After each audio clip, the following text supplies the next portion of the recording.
Jak TV. Kopi, kopi susu, yeah.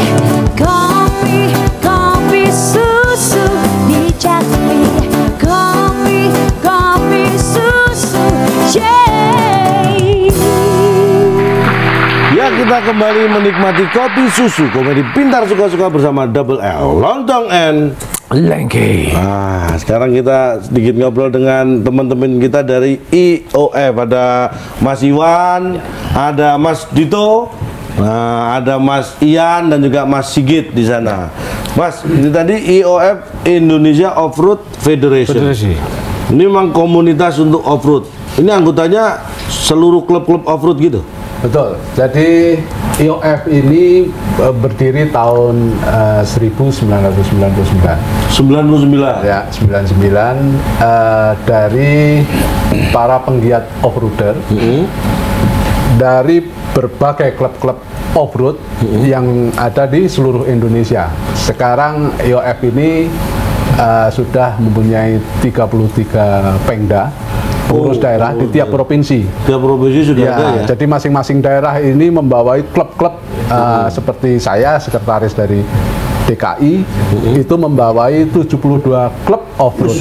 Di Jakarta ada 72 klub off-road yang tergabung. Betul. Jadi pengdanya ini 33 udah sejumlah provinsi yang ada. Betul. Ya? Jadi kalau misalnya mau berubah jadi partai politik kayaknya bisa itu.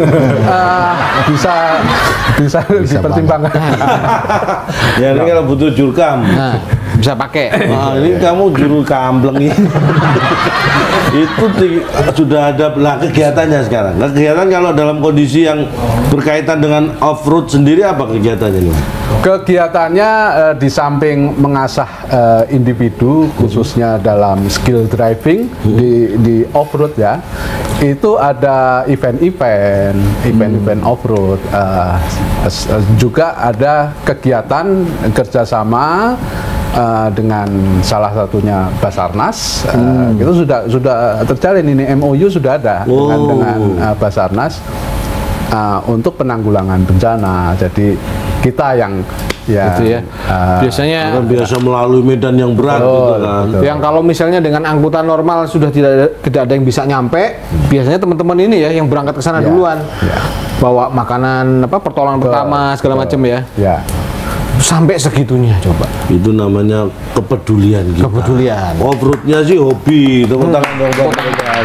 Luar biasa. Off-roadnya sih hobi di otomotif, tapi disalurkan ke hal yang positif. Karena terutama kalau musim hujan seperti ini kan banjir. Kalau di Jakarta sering juga nih Mas ya, untuk bencana-bencana banjir ini ikut serta. Oh ya, kebetulan teman-teman ini Mas Dito ini yang langsung di lapangan ya, yang mengerahkan nanti teman-temannya di lapangan. Nah, ini kalau mungkin untuk orang lapangan Mas Dito ya, melakukan evakuasi di banjir yang akan datang ini ya kira-kira ya. Betul. Kamu kok malah kamu rencanakan tuh ya? Oh enggak ya. Kalau bisa banjir tuh boleh asal 3 cm. Oh, ya kan namanya juga langganan. Itu air tergenang banjir ya. Kayak kan di Jakarta ini ada kantong daerah-daerah yang memang langganan. Kayak Kampung Melayu itu kadang-kadang Jakarta nggak hujan aja dia bisa banjir. Kalau Bogor atau mana terus gitu Mas ya. Iya. Nah itu ini yang paling sering terjun ini Mas Dito.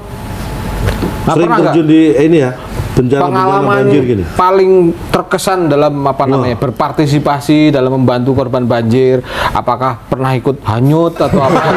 Ada juga teman yang hanyut ada. Loh, kan yang bener toh? Ada juga. Benar. Ada juga. Jadi yang paling berkesan kalau dapat hadiah dimaki-maki orang.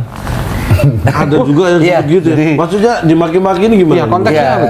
Gini. Jadi nggak semua orang itu ditolong mau.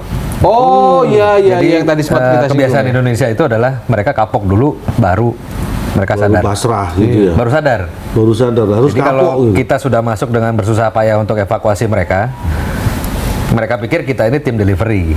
Jadi kita dengan kapanpun aja bisa masuk. Terutama dengan Om Iwan atau yang lainnya, mereka kan punya mobil yang tinggi-tinggi sampai 2 meter. Jadi kalau banjir 2 meter aja masih bisa dilewatin mobil. Kalau mobil biasa udah nggak bisa. Nah itu karena mereka udah biasa disuapin, mereka nggak survive. Jadi kalau memang kebiasaan yang kita di tempat daerah kantong-kantong yang memang sudah sering, kita memang nggak terlalu sering, kecuali urgent banget.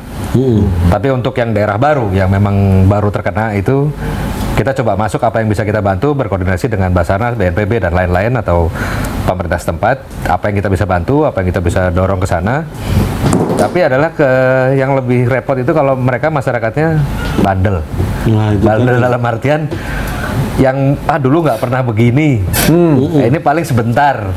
Tapi giliran mereka sudah kelaparan, mereka baru teriak apapun. Dan kadang-kadang broadcast message itu yang bikin jadi kacau. Gitu. Padahal hanya sekedar mereka butuh makan dan mereka bisa evakuasi sendiri, atau mereka ada yang bisa mengevakuasi mereka, tapi mereka teriaknya kemana-mana. Nah, itu jadi pembelajaran masyarakat kita ini yang memang harus dirubah. Harus diberi pemahaman, dibikin pembelajaran dulu, jadi prepare sebelum terjadi. Itu lebih penting. Apapun. Dari tadi Karena bencana itu bisa terjadi kapanpun, saat kita tidak bisa menduga sekalipun ya. Iya, apapun. Harus siap. Jadi kalau kita udah bersiap, mau kondisi apapun, walaupun kita bukan expertnya, tapi minimal kita tahu harus ngapain. Dimulai dari tadi Mas Rizal bilang itu dari anak-anak. Anak-anak itu sering mengingatkan orang tua. Jadi orang tua itu suka lupa kan, karena panik. Anak-anak kecil malah dia lebih mengingatkan orang tuanya. Ma harus ini, Pak harus ini, Bu harus ini. Nah itu yang harus diberikan pelajarannya dari sejak dini. Itu untuk Indonesia. Supaya anak aware ya, tahu, malah bisa mengingatkan orang tuanya jadinya. Kalau Rizal sendiri punya pengalaman juga nggak membantu, misalnya untuk yang banjir segala macam ini? Banjir ya, punya pengalaman pada saat yang agak cukup lumayan besar itu justru jebolnya Situ Gintung ya. Oh iya, Situ Gintung itu sempat ada, alhamdulillah ada korban yang masih bisa diselamatkan, masih ke bawah hanyut, tapi juga banyak juga korban-korban yang juga sudah meninggal ya. Pengalaman yang cukup lumayan. Kalau banjir kan memang kapasitasnya kan, debit airnya kan dari sedikit dulu ya, pelan-pelan. Tapi kalau jebol itu kan langsung air bah juga. Iya. Nah itu, ini tadi menyelamatkan, misalnya nih ada korban hanyut. Ya. Kan beda itu sama korban gempa kan.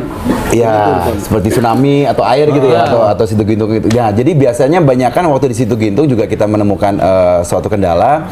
Ada anak umur kurang lebih 11 sampai 12 tahun gitu ya. Dia masih di koma dan masih bisa diselamatkan.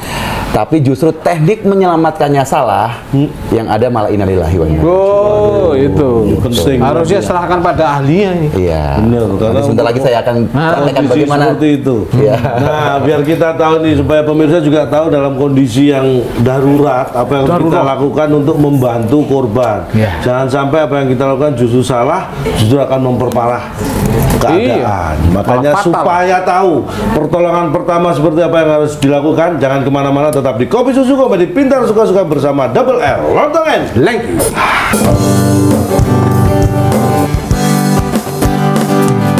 Just give me a reason, just a little bit enough, just to shake, and we're not broken, just spin, and we got love to love again. He's in the star, he's been reading in the sky on our heart. You're not broken, just spin, and we got love to love again. Saraf-saraf, karena di sini ada sekitar 40 saraf ya. Tenang aja, dia otaknya kecil kok. Itu harus dijaga ya. Berarti bisa. Kautrasi. Ya.